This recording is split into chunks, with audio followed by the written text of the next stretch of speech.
ننګرهار کې د افغان ترک جلال آباد مومن هلکانو علي لیسې زده کوونکو له لوري د یو علمي نندارتون پر مهال بېلابېلې پروژې نندارې ته وړاندې شوې.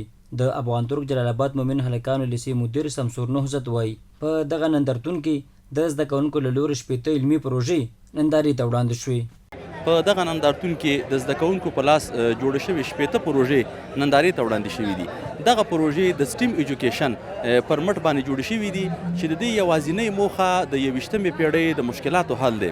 بل لور ته د جلال آباد ښار پوهنې امیر مولوي طیب الرحمن سلامزی دا ډول نندارتونونه د زده کوونکو علمي کچې لوړولو لپاره مهم بولي او وایي د علمي نندارتونونو سره زده کوونکي کولی شي خپل استعدادونه څرګند کړي. د زده کوونکو ودې باندې ډیر ستر اهمیت لري او ډیر اغیزناک دی. مهمه خبره دا ده چې زمونږ د نننۍ نړۍ په ټکنالوژي باندې سمبال ده چې زمونږ افغانستان هم دې ته ضرورت لري.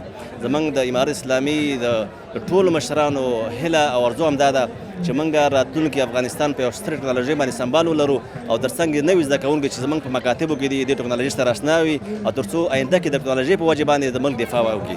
بل ورته د دغه نندارتون یو تن ګډونوال زده کوونکی عابد چې د خزلو د سوځولو څخه د برېښنا تولید پروژه چمتو کړي د خپل علمي پروژې په اړه وایي. موږ د نن ورځ په اټموسفیر پروګرام کې یو داسې پروژه ده، داسې جالبه پروژه چې د څنګه کولی شو د کثافاتو څخه او یا له فازونو موادو څخه برېښنا جوړ کړو. موږ کثافات او خزلې سوځوو او د هغې تودوخې څخه برېښنا لاسته راوړو. اوس د دې اور تودوخې په واسطه باندې د سولر تخته او د الټراسونیک سینسر دا کولی شي د تودوخه په بر باندې واړوي. دغه ته ښار ته برق ورکړو. د دغه علمي نندارتون یو بل ګډونوال زده کوونکی حمزه په نندارتون د خوښۍ ترڅنګ وایي که امکانات ورته برابر شي کولی شي د ټکنالوژۍ پر مټ نوښتونه رامنځته کړي.